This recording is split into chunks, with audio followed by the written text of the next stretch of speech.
What's up, guys? Welcome back to another episode of From the Sidelines. I'm Cullen Mac. I'm Daniel DiMaggio. I love that. Wow. I was not expecting that. Let's start over. Take two. Hola, mi amigos. Bienvenidos from the sidelines. Me llamo Cullen Mac. Es Daniel DiMaggio. We've got a great episode for you guys. Let's get right into the action. First of all, in the MLB, Jackson Merrill sets the Padres rookie RBI record with 82 RBIs in a season.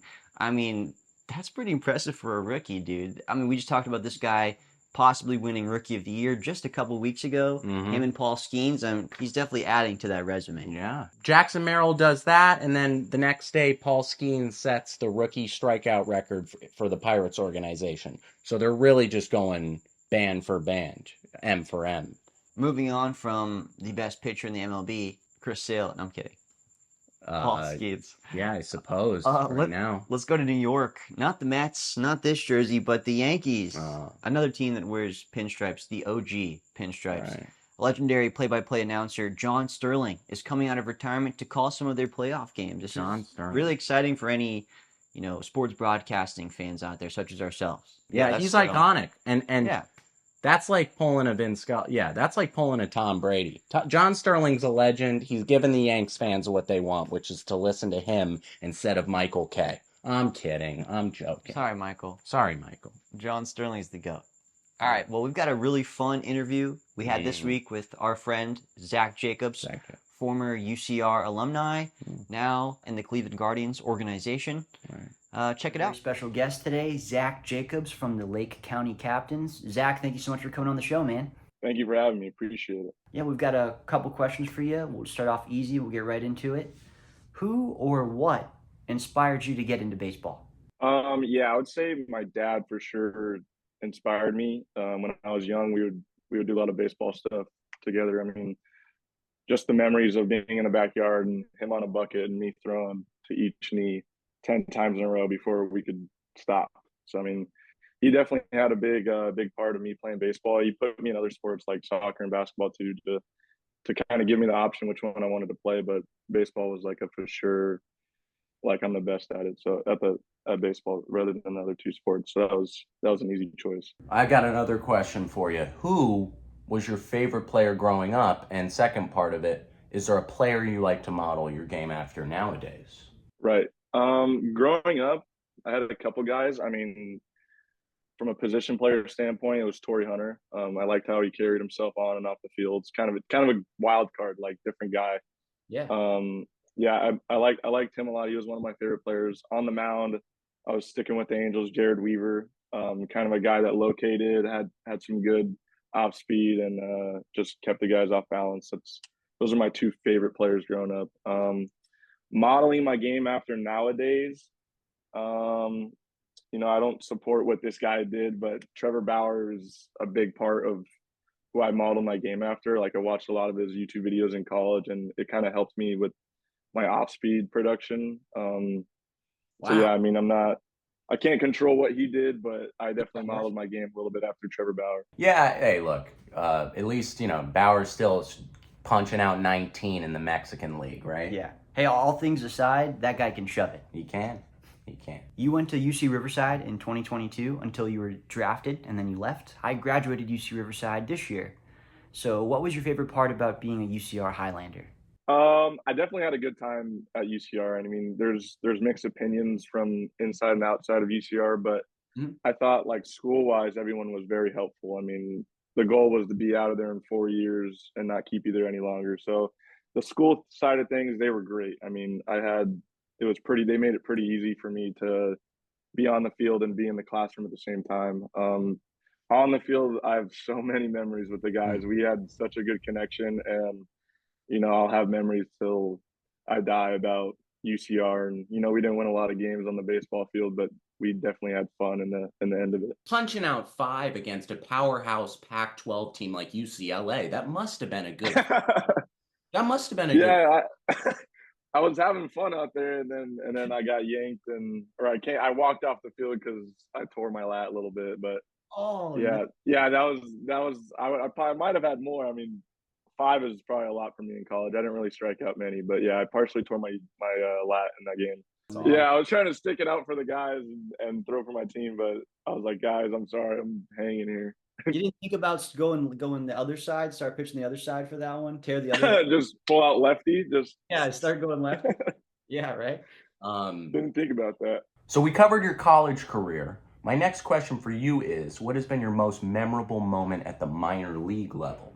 I mean, for first off, I just give all the gratitude to Cleveland for drafting me. I mean, I wasn't the biggest guy on the field at Riverside, but the most memorable moment is probably this year. We clinched playoffs in the first half this year as a captain, and being able to party with the guys after and have some champagne showers is the first time I've ever been a part of it. So it was an absolute blast. Like, just this is my second year in the Oregon. Like, kind of the guys I got drafted with were kind of all together at the beginning of the year this year, and we built such a strong connection. So when we clinched the playoffs and we got the party, it was just like we did not want to leave the field. We were just sitting there.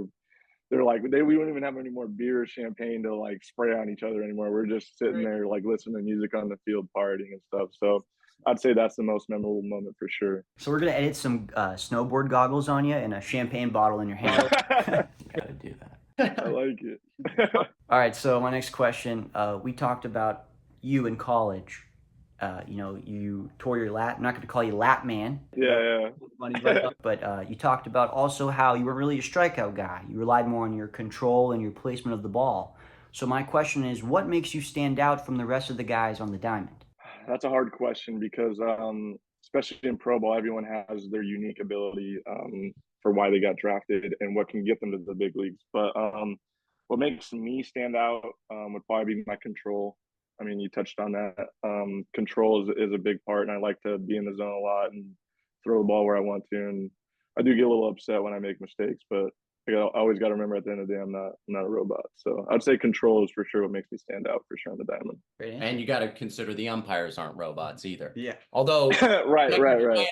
They might be trying them out in like the minors. So AAA, yeah, AAA. They're trying out the automated strike zone, and I've heard up and down opinions on it. So hopefully I get to see there one day. That was down, literally. Yeah. This leads me to my next question. What's your favorite pitch to throw in that arsenal of yours?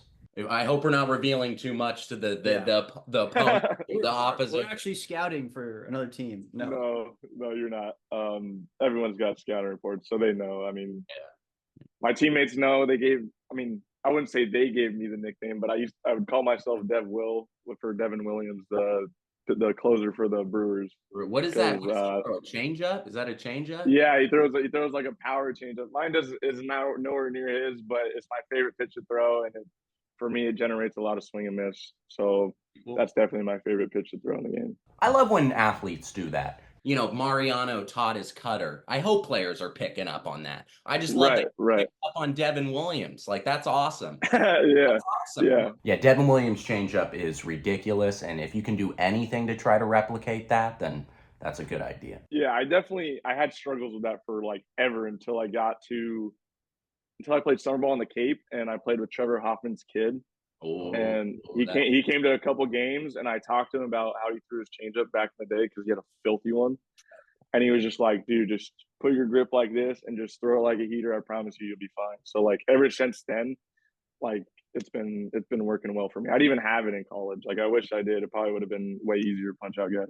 Okay, so this is a newfound pitch in your arsenal. That's really cool. Yeah. And then Cleveland kind of opened my eyes to throwing to both sides of the plate, like both hitters, right and lefties. I used to just throw it to lefties, but they were like, dude, this thing's a weapon. You got to throw it to righties as well. That's awesome. So. I work at KUCR, the radio station at UCR, University of California, Riverside. So music's really important to me. So my question to you is, who are 3 artists that you have to listen to pregame?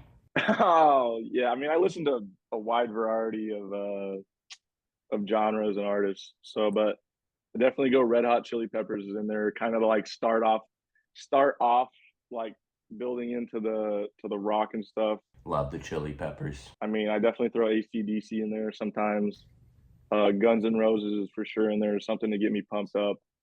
And then, I mean, this is a wild card, but sometimes I'll listen to like Triple H's walkout song or like some WWE like walkout, like music to before we go out for the field. Like that kind of gets me rocked up. Oh, like it's time to play the game.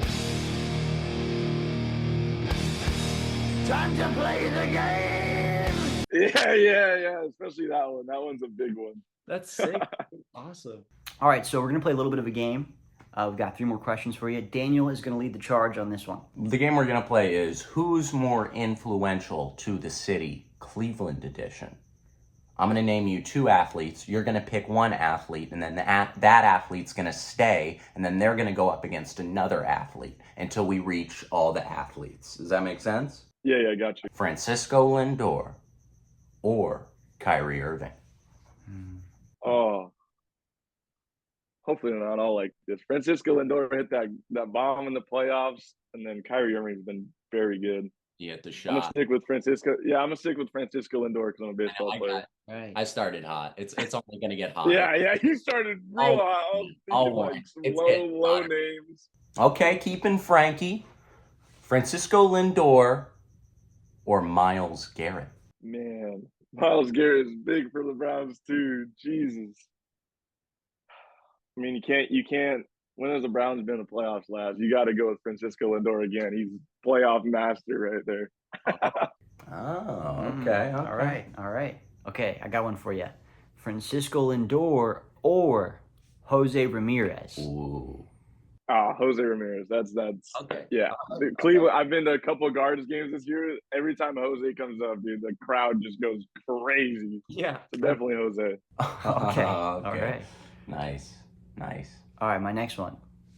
Jose Ramirez or Joe Thomas. You guys are throwing fireballs at me here. I might get some beef with like online. Then you get your own medicine, man. That power changeup. Good one. Oh, dude, I'm gonna have to stick with Jose. Jose's makes the crowd go crazy, but so does Joe Thomas, man. Oh yeah, Jose for sure. Sticking with Jose. All right, Jose Ramirez or another current Cleveland athlete, Donovan Mitchell. All right, let's see. God, Donovan Mitchell. I might have to go with Donovan Mitchell. Donovan Mitchell staying on the block. All right. Donovan Mitchell or, going back to the Browns, Nick Chubb. Oh, Nick Chubb is very liked. I'm going Nick Chubb, dude. He threw his leg out on the wall. All right. How about Nick Chubb or Cleveland baseball legend Jim Thome? Jim Thome. That one's not even. Yeah, I see his every time we go to spring training. I see his name and his picture on the wall. Jim Thome. Not even close. Guy's a beast. All right, now we've got 2 Jims, Jim Thome or Jim Brown. Oh, that's the last one, or there's one more? No, there's one more. Be careful. I'll go with Thome. The final hurrah. You know, the big cheese. Will Jim Thome survive? Jim Thome or Akron's own LeBron James. We're cooking. Yeah, I know. We weren't taking it easy. Yeah, this is like whatever I say I can't get in trouble for. So Jim Thome, God, LeBron won so much for the Cavaliers. I'm gonna have to go with LeBron. All right. Go. All right, you heard it here. LeBron James is the most influential athlete from Cleveland, Ohio. Makes sense. Makes sense. I got 2 more questions for you. This one, an Angels-related question. Which country star had the number 26 retired by the Los Angeles Angels in 1982? Oh, shoot. Oh, I'll give you a hint. He was an owner at one time. Oof. Bad knowledge out of me here. Okay. What country artist? 1982. I got to go process of elimination here. Well, here's another hint. Hopefully this helps. There's a street named after him right next to Angel Stadium. Dang, I'm there a lot, too. I'm right by Angel Stadium a lot. I don't remember. He was the Street first name. owner. He basically was the first owner of the Angels, the California Angels. Really? This one's a curveball. Dang, dude. 1982. I don't even think I was a thought at 1982. Yeah, I think I was still I think my parents were in high school in 1982, not even thinking about me. Okay, I'll give you one last hint. If you don't get it after this, we'll just give you the answer. His initials are GA. Oh, shit. That made it worse. Garrett I was Andrews. gonna, No, I'm kidding. No. Garrett. Oh, Oh, no, I was no, gonna say, no. I was like, He's that's not a a baseball country player. star. He's not a country star. You threw me right there. GA, man. Oh, I love country too. This is gonna hurt. I'm gonna get a lot of shit from my family. I have no idea, dude. I'm sorry. Okay, it's Gene Autry. Oh, okay, I'm fine. I would have never got that. I thought it was gonna be someone I should have got that. Yeah, no. Okay, so last question, another Angels-related question. What pitcher won the Cy Young for the Angels in 2005? 2005. 2005. Ooh, it's either Irvin Santana or I'm gonna go with that. I think I'm gonna go with Irvin Santana there. Incorrect. But I forgot about Santana. Here, let me try to help you with a hint. He came up with the Guardians. At the time, they were the Indians. Dang. He came up with the guards? All right, how about this one? His first and only career home run was against the Padres. Oh, Bartolo Colon. All right, Yep, nice. big nice. sexy. You got him, big Yeah, sexy. That all was right. my next hint. Dang, I would have got though. I didn't know he was with the Angels in 2005. All right, Zach. Well, thank you so much for coming on the show today, man. We really appreciate it. We wish you luck with the rest of the season and with your future career endeavors. We hope you stay in touch, and we'd love to have you back on the show. Yeah, likewise. Thank you guys for having me so much. Like you said, let's please stay in touch. This was awesome. Dude, Hey, I it's enjoyed it a always lot. a flex talking to a guy with a sub-3 ERA. So yeah, right.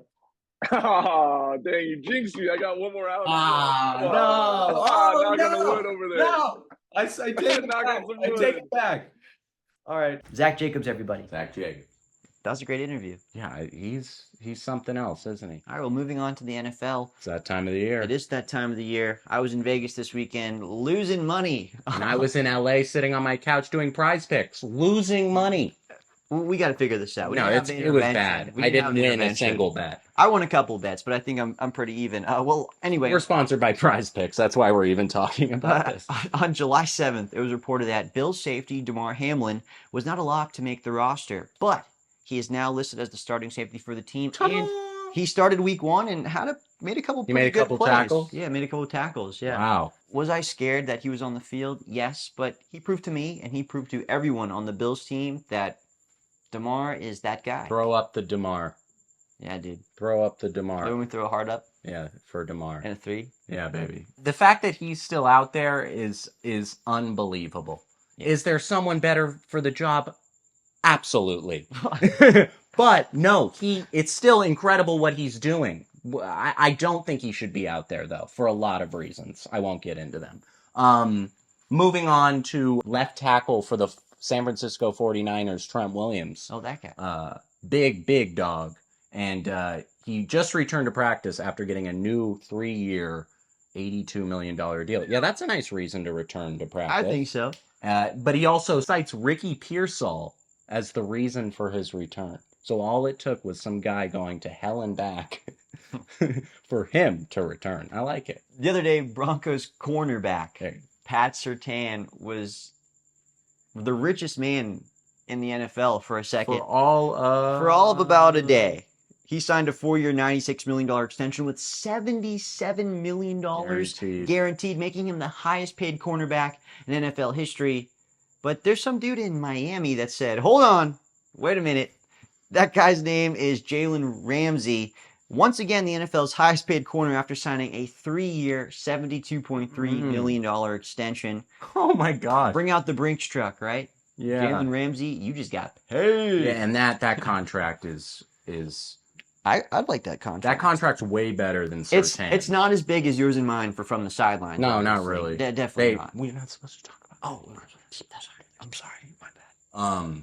Another guy who had a huge game was Ravens tight end Isaiah Likely. Not Mark Andrews. That's Isaiah unlikely. Likely had 12 targets, 111 yards, and he picked up a huge touchdown as well. Meanwhile, He almost had 2 touchdowns. tight end one on the roster, Mark Andrews only had 2 targets for 14 yards. Fantasy owners were going crazy. I couldn't care less about fantasy owners. I care more about, is Mark Andrews healthy or is he just out of his prime? I don't think it's the latter. I just think he's unhealthy. Yeah, this is definitely a tough one. Mark Andrews, great player, great tight end. Is this an overreaction by us? Do you think he's out of his prime, or do you think this is the Isaiah likely emergence? It is an overreaction. I don't know, man. I think this might be the Isaiah likely emergence. You've seen last year, Isaiah likely started to do some things with the ball when Mark Andrews was out. And, I mean, you saw this week, he came to play. So Well- this might be that turn of the tide. I mean, I just still don't understand why they can't run like a 2 tight end offense, have them both on the field, because Right. at the end of the day, they're both still great playmakers when they have the ball in their hand. So why not have both these guys on the field? Andrews is more proven, but man, Likely's proven himself, if you know what I mean. You want a 10-yard catch or a 10-yard catch plus 20? Exactly. Really, seriously. For the first time this week and on From the Sidelines, we will both be naming we will both each be naming our top 3 offensive players of the week, 3 defensive players of the week, and 3 special teams players of the week, because special teams, special plays, special players. Shout out Sketch. So we'll start with the offense. Number 3, 49ers running back Jordan Mason. Great. No, not 49ers running back Christian McCaffrey, but a Christian McCaffrey-esque stat line in his absence. 28 carries. That's like the train from LA to San Diego. 28 carries. It's the most carries this guy's had in his career ever. 147 rush yards and a touchdown. My number 3, this one was a tough one, a toss-up. You went running back. I think I'm going to go running back. No, I'm going to go receiver for this one. Cooper Kupp, 14 catches on 21 targets, 110 yards, 1 touchdown, plus I think he had like a handoff or 2 Incredible for like week. 10 yards. What a great week. Way to make your return to the NFL. I mean, Really? last week he was hurt. Way to make a statement game. Come back, Coop. Great to see you out 14 there. receptions was his career high. Tied his career high. Staff and Kupp are back like they never left, baby. But Puka, get healthy, man. Puka, get healthy, man. Number 2. My quarterback of the week. Let's bake, baby. Baker Mayfield. Nice. Quarterback of the week. 289 passing yards, 24 for 30, incredible completion rate, 4 tutties, 0 picks. I think everybody in Tampa is happy right now. His receivers, Raymond James, just about everyone. So, and his wife, because they had a new baby together. Congratulations to Baker. Father time is not catching up to you. If anything, it's led a resurgence in his game. Raymond James just rolled over in his grave. All right. My number 2, Joe Mixon. This guy, I mean, in the Bengals. Whatever. Sorry, good pick. On Good the Bengals, pick. this Good guy, pick. I don't Good know. pick. What was he doing? Maybe it was the team after what we saw and what we're about to get into in this next segment of the show. He had 30 carries for 159 yards and 1 extremely important touchdown in that absolute battle against the Colts. Joe Mixon, welcome to the club, baby. He's back. I told you, this guy, this team, dark horse Super Bowl candidates, they're balling out. Joe Mixon. Yeah, good pick. Good pick. I don't know. Him and Stephon Diggs, to be honest. There were a lot of guys on that team that stood out to me. But who do I think was the number 1 player of the week all across the board offensively? I'm going to have to go with recent Philadelphia acquisition, Saquon Barkley. Way to introduce yourself. Saquads. Way to introduce yourself. He looked like Saquon the Superman out there. He had 24 carries, 109 rushing yards, 2 tutties, an additional 23 reception yards, and a touchdown. The touchdown pass was a beautiful dot by Hurts. Just absolute, like, thread the needle. But Saquon on the ground game, it's like an F-150 truck. And I'm not surprised. He did this with the Giants. So, with that being said, Saquon Barkley, man. All right, my number 1 player of the week. This guy is the number 1 player of the week. I don't care what you said. My players before them, your players. This guy outshined everyone in the NFL. He led a comeback win against the Arizona Cardinals. This is quarterback for the Bills, Josh Allen. He had 4 total touchdowns. He had 232 yards in the air, plus 39 yards on the ground. He was the whole offense. He came back from down 17-0. Yeah, I watched the game in Vegas, man. That was crazy. I mean, Yeah. what a guy. Yeah. All right, Better performance than Baker? Way better performance. I think the fact that he didn't have a touch or an interception, I don't know. I think it's closer than you think. Moving on to defensive players of the week. Number 3, my third guy on the list, Greg Rousseau. I don't know. It's French. Buffalo Bills defensive end. 6 solo tackles, 3 sacks, and 3 of those for loss. The 3 sacks is what stands out to me the most. I mean, this guy looks like a force to be reckoned with. All right, my number 3, Dolphins safety Javon Holland. He had a game-saving forced fumble on running back Travis Etienne against the Jags. They don't win this game without him. Let's go, Javon. Okay, Javon Holland. Number 2 for me is Julian Love, safety out of Seattle. 10 solo tackles, 1 tackle for loss, and an interception. First of all, anytime you're in the 10s with solo tackles, that means you're doing more than your team at that point. So Julian Love, number 2. All right, my number 2, I'm going to go with the Bears defense. Oh. Caleb Williams had a great game. No, he didn't. He had an okay game. He had like 96 passing yards, no touchdowns, no interceptions, I believe. Right.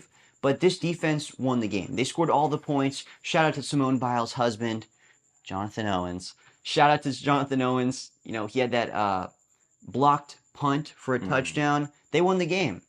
Props to the team.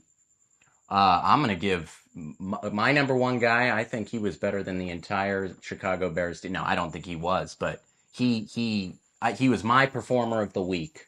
If you don't know who he is, you know him now. Zach Bond, middle linebacker for the Philadelphia Eagles, went off Friday night. Anytime a guy pops up on your screen in a big-time game that you've never heard of, then he had a big game, and that happened. I saw Zach Bond. He popped up on my screen with 11 solo tackles, a week high, 2 sacks, and a tackle for loss. Yeah, give me Zach Bond out of Philadelphia. Who's your number 1? My number 1, I hate to say it, it's TJ Watt. He had 3 solo tackles, 1 sack, 2 tackles for loss, and of course, 1 fumble recovery. I think we need to start asking now, who's the better Watt brother, TJ or JJ? Because TJ is looking like an absolute dog out there, man. He dogged the Falcons. He turned Kirk Cousins into his I said it, Kirk. Gonna need a couple more of those years to be like his brother, but yes, he's definitely getting there. All right, finally, let's move on to special teams. At number 3, I went with a kick returner for Arizona, DJ Dallas. 3 returns, 123 yards. What matters most was he picked up a touchdown. The first touchdown in the new kickoff rules, I'm pretty sure, in that era. Yeah. So DJ Dallas. I had DJ Dallas at number 3 as well. Okay. He had that 96-yard kickoff return touchdown. Right. Put that Cardinals team right back into the game. It didn't really help them at the end of the day, but, you know, way to run it back, man. Former Seahawks running back DJ Dallas. Yeah, him and Cavante Turpin. He also had a TD. I'm going to be honest. I think the rest of our guys are the exact same for this one. All right, number 2, I've got Jake Moody. Jake Moody. Number 1, Chris Boswell. Chris Boswell single-handedly won the game for the Steelers. Those guys were undeniably great. Jake Moody absolutely kicked my butt in fantasy this week. He had like 25 points. Yeah, Jake Moody had more points than Aaron Rodgers, so congrats. Yeah. All right, one more fun segment for this week.